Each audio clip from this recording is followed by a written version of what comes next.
हर हर महादेव दोस्तों, आपके अपने चैनल शिव धार्मिक में आपका बहुत बहुत स्वागत है। भगवान भोलेनाथ की कृपा आप पर और आपके परिवार पर सदा सर्वदा बनी रहे।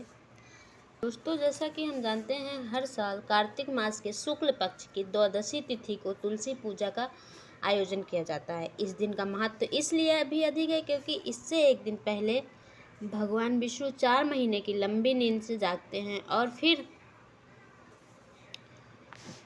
भक्तों की प्रार्थना सुनते हैं। इसी के साथ इस दिन से विवाह, गृह प्रवेश, उपनयन संस्कार के सभी मुहूर्त शुरू हो जाते हैं। इस खास मौके पर भगवान शालिग्राम का तुलसी माता के साथ विवाह करने की परंपरा है।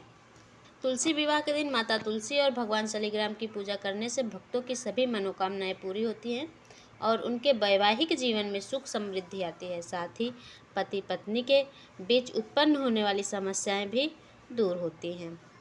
हिंदू पंचांग के अनुसार प्रत्येक वर्ष कार्तिक मास के शुक्ल पक्ष की एकादशी तिथि को तुलसी विवाह का आयोजन किया जाता है।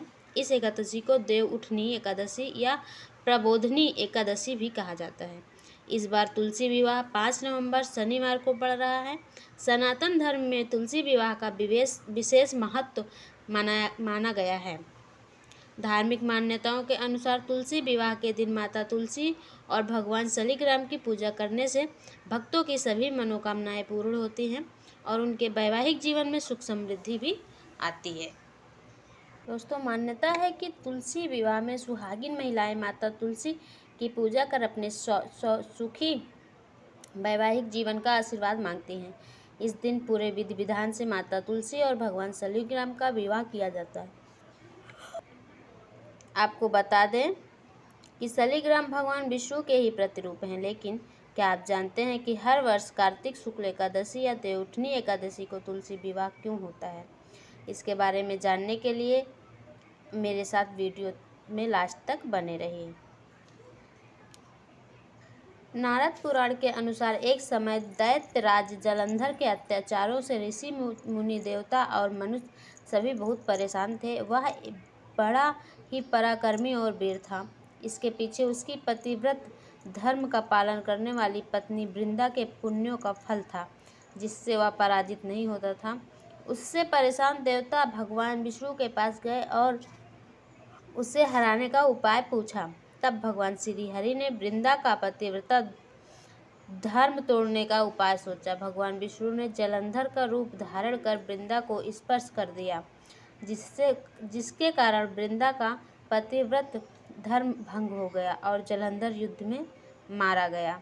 भगवान विष्णु से छले जाने तथा पति के वियोग से दुखी वृंदा ने श्री हरि को श्राप दिया कि अपनी पत्नी का भी छल से हरण होगा। आपकी पत्नी का भी छल से हरण होगा तथा आपको पत्नी वियोग सहना होगा। यह श्राप देने के बाद वृंदा अपने पति जलंधर के साथ सती हो गई, जिसकी राख से तुलसी का पौधा निकला। वृंदा का पतिव्रता धर्म तोड़ने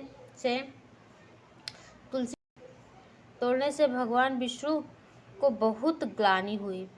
तब उन्होंने वृंदा को आशीष दिया कि वह तुलसी स्वरूप में सदैव उनके साथ रहेगी। उन्होंने कहा कि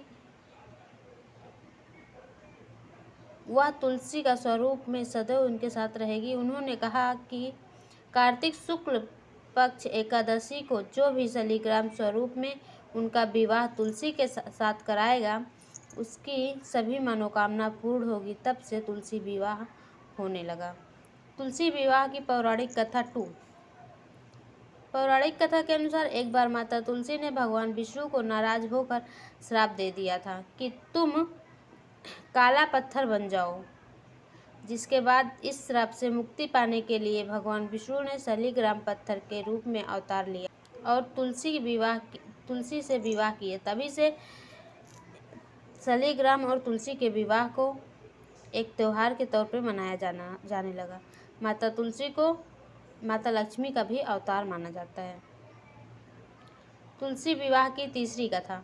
एक अन्य कथा के अनुसार एक परिवार में ननंद भाभी रहती थी।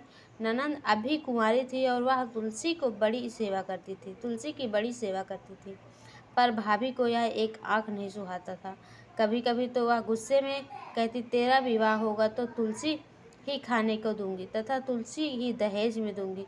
यथा समय जब ननंद की शादी हुई तो उसकी भाभी ने बारात में सामने तुलसी का गमला फोड़कर रख दिया, लेकिन भगवान की कृपा से गमला स्वादिष्ट व्यंजनों में बदल गया। गहनों के बदले में भाभी ने ननंद को तुलसी की मंजरी पहना दी तो वह सोने के आभूषणों में बदल गई। तुलसी की पूजा का महत्व उसकी समझ में आ गया। तो दोस्तों, ये रही तुलसी विवाह की कुछ पौराणिक कथाएं। अगर आपको वीडियो अच्छी लगी हो, मेरे चैनल को लाइक, शेयर एवं सब्सक्राइब करें। धन्यवाद। मिलती हूँ अगले वीडियो में।